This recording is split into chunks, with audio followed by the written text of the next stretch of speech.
박정희의 독재와 이승만의 독재에 대해서 신랄하게 비판합니다. 아니 솔직히 우리 근현대사 교과서를 보면 박정희하고 이승만 십시케 누가 뭐라겠다 맞죠? 우리 역사학자들이 객관적인 시각으로 그렇게 썼어요. 그런데 어떤 교과서도 실증주의 사학을 이야기하면서 일제 식민사관에 맞섰다라고 이야기할 때 진단학회를 이병도가 이끌었다라고만 이야기하지 이 이병도의 친일 행위에 대해서는 언급하지 않습니다. 자 봐봐. 식민사관이 바로 정체성론, 사대성론, 그 다음 뭐야? 타율성론 이런 거 있거든. 맞죠? 그 다음 일선, 동조론 이런 거 있는데 이런 식민사관에 앞장섰던 가장 나쁜 단체가 조선사 편서회라는 게 1925년에 있었습니다. 그럼 이 조선사 편서회에서는 어떤 역사서를 만든 거야? 조선사를 만드는 거예요. 조선사 편서회니까. 근데 쪽발이들 생각은 뭐였냐면 일본인 역사학자들만 모여서 조선사를 만들어낼 경우에 나중에 조선인들이 이걸 인정하지 않을 수 있으니 친일하려고 하는 놈들 그리고 좀 역사 공부한 놈들 머리 좋은 놈들 불러다가 얘들한테 앞장서게 만든 거예요. 그러니까 여러분 봐봐. 당대 우리 독립운동가 몇 명 잡고 친일행위에서 우리 민족을 힘들게 했던 놈들은 그 당대로 끝납니다. 근데 이런 새끼의 친일은요. 이건 앞으로도 수백 수천 년 계속될 수 있는 거 아닙니까? 정말 나쁜 친이죠. 가장 최악의 친입니다. 그래서 이병도가 조선사 편서회에 있었어요. 근데 그 조선사 편서회하고 나중에 조선사 편서회 학자들과 대한제국의 학자들이 청구학회 이거 두 개는 나쁜 단체입니다. 조선사 편서회, 청구학회는 일제 식민사관에 앞장섰던 어용단체인데 이 진단학회는 실증주의 사학의 입각에서 일본의 식민사관을 깨부숴요. 여러분 실증주의 사학이라는 건 랑케사관이죠. 역사란 무엇인가? 랑케, 크루체 안 들어봤니? 들어봤죠? 18세기 랑케가 역사는 과거 사실 그대로를 밝혀내는 게 진짜 역사가의 의무입니다. 과거의 정말 진정한 진실을 중요시합니다. 역사의 객관성을 중요시해요. 이해됩니까? 근데 크루체는 야 그래도 역사를 쓰는 건 역사가다. 역사의 해석이 중요시하다라고 이야기합니다. 둘이 전락이 싸우고 있을 때 이 직화가 나타나서 한 방에 정리해버리잖아요. 역사는 과거와 현재의 대화이다. 과거의 역사적 사실과 현재 역사가의 대화이다라고 이야기하잖아요. 근데 봐봐. 그 랑케 실제 그런데 최근에 우리 역사학자들이 어떤 논문을 써내요. 내가 논문 써내놓고 나는 이거 소설 썼다라고 이야기하고 있어. 그런 역사학자 있을까요? 다 실증주의 사관에 입각해서 내가 만들어낸 논문이 진짜 과거의 사실일 거야 라고 이야기하는 거죠. 그렇죠? 그러니까 다 실증주의 사학자라고 이야기합니다. 그 랑케 실증주의 사학에 입각해서 저놈들이 식민사관을 이야기하는데 과거 문헌이라든지 자료를 토대로 그 식민사관을 하나하나 깨나가게 하겠다는 거예요. 실제로 증명해내겠다는 거예요. 이해됩니까? 그럼 막말로 쪽발이들이 식민사관을 이야기할 때 쪽발이들은 실증주의 사관에 입각해서 식민사관을 만들어내지 않았을까? 너무 당연하죠. 쪽발이들도 실증주의 사관에 입각해서 우리 식민사관을 만들어내요. 그러다 보니까 이렇게 시험 나오면 진짜 어려울 수 있죠. 공부를 좀 많이 했어. 그럼 실증주의 사학은 진단학회를 만들어서 일본의 식민사관을 저항했다라고 하는데 만약에 서택철 선생님이 본 적이 있거든요. 우리 실증주의 사학은 일제 실증주의 사학에 영향을 받았다. 맞아 틀려? 맞아요.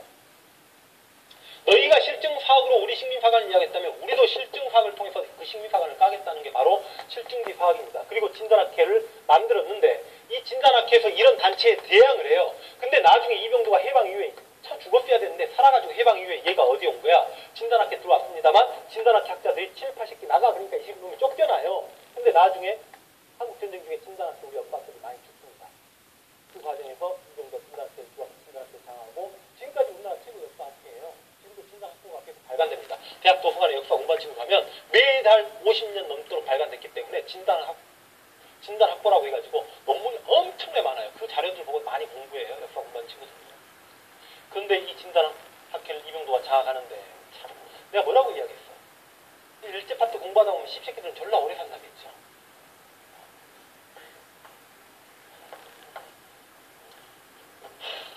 너희랑 동시대를 살았어. 맞죠? 너희가 숨쉬고 살아있을 때도 얘도 살아있었다고요. 이 기가 막히죠. 얘가 진단학회를 장악하고 얘가 뭐 어떤 과를 만들어요? 서울대 국사학과를 만듭니다. 이게 우리 대한민국의 비극이죠. 얘 제자들이 이때까지 살았으니 서울대 국사학과 만들고 서울대 인문대 학장이 되고 나중에 서울대 총장이 돼요.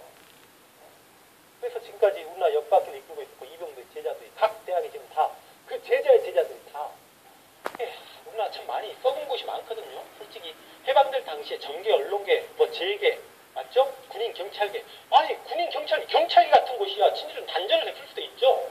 솔직히 해방됐을 무렵에 경찰 간부의 80%는 친일파였습니다.